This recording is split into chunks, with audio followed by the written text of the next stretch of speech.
4 reasons Netflix may be doomed as a brand, and what we can learn from it. Netflix shares dropped a steep 23%, wiping out $59 billion in market capitalization after its quarterly results showed a drop in subscribers, down 200,000 people from January to March 2022. An estimated further loss of up to 2 million subscribers is projected for the second quarter of 2022. Analysts have predicted the fall of Netflix, but how exactly did a billion-dollar disruptive company drop in value so fast? And what can investors learn from its mistakes? Mistake number 1. Not keeping up with the competition. Netflix was once considered a pioneer in the movie business, putting multinational corporations like Blockbuster out of business.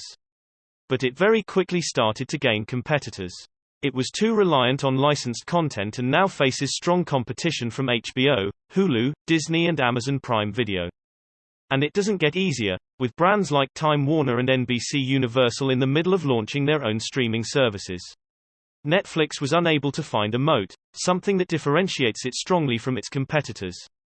As a result, brands like Disney were able to jump ahead and fix the issue of people needing multiple streaming services, offering a bundle of Disney+, Hulu and ESPN+ for $12.99 a month. Had Netflix been more proactive and joined its competitors rather than ignored them, there would have been a chance of redemption. Mistake number 2, poor management. It may not come as a surprise that poor company culture can lead to poor results at work. When the Wall Street Journal interviewed 70 former and current Netflix employees, they described the company culture as ruthless, demoralizing and transparent to the point of dysfunctional. Reed Hastings, one of the co-founders and co-chief executive, is known for the unusual culture created in the company, which is well detailed in his book. He talked about the keepers test managers use, where if they can't think, I would fight hard to keep this employee, they'll be likely to let them go. Brands like Disney have been able to jump ahead and fix the issue of people needing multiple streaming services, offering a bundle package. Brands like Disney have been able to jump ahead and fix the issue of people needing multiple streaming services, offering a bundle package. But outside of company culture, the more recent issue is how Netflix's management has dealt with a 200,000 drop in subscribers in quarter 1. Netflix has taken no responsibility for its rising rates and declining shows and instead has blamed every external factor for the declining numbers, from inflation to the war in Ukraine to now to password sharing. Netflix said in its quarterly report that more than 100 million households were breaking its rules by sharing passwords and that it would focus its energy on cracking down on this password sharing. With no level of accountability, it seems the dog ate its homework too. Mistake number 3, not tailoring the strategy to different regions. A fatal mistake companies make is assuming a one-size-fits-all model when they try to expand across the globe. Think of McDonald's, which makes an effort to customize its menu to each continent that it expands to. When Netflix launched in India, it was off to a good start but failed to break into even the top 2 streaming services, with only 5.5 million subscribers in all of India. For comparison, rival streaming services Hotstar and Amazon Prime have 46 million and 22 million plus subscribers.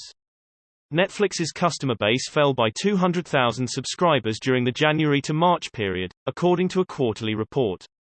Netflix's customer base fell by 200,000 subscribers during the January to March period, according to a quarterly report. Amazon lost out on a large market due to its misunderstanding of the importance of Bollywood and the film industry in India, which operates vastly differently to Hollywood blockbusters. There is a greater emphasis on the movie world and consumers their preferred streaming services to reflect that behavior.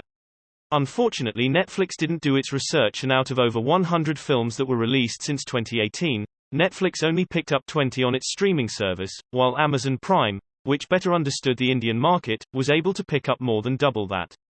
Mistake number 4, raising prices without raising value. Paying more for less has never been a wise business model, and it's one we can see happen in real time with Netflix. With Netflix losing shows left, right and center, and a price hike, it's no surprise it's losing customers.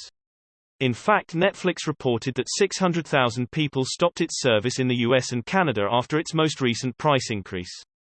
The Hulu, Disney+, and ESPN Plus bundle in itself costs just as much as one Netflix subscription. So who really is Netflix trying to target? Netflix has been trying to tackle the loss of shows and movies by creating its own original content, but despite bringing in the big buck and big guns, like $200 million deals with Games of Thrones showrunners David Benioff and D.B. Weiss, Netflix has yet to prove why customers should accept these higher costs.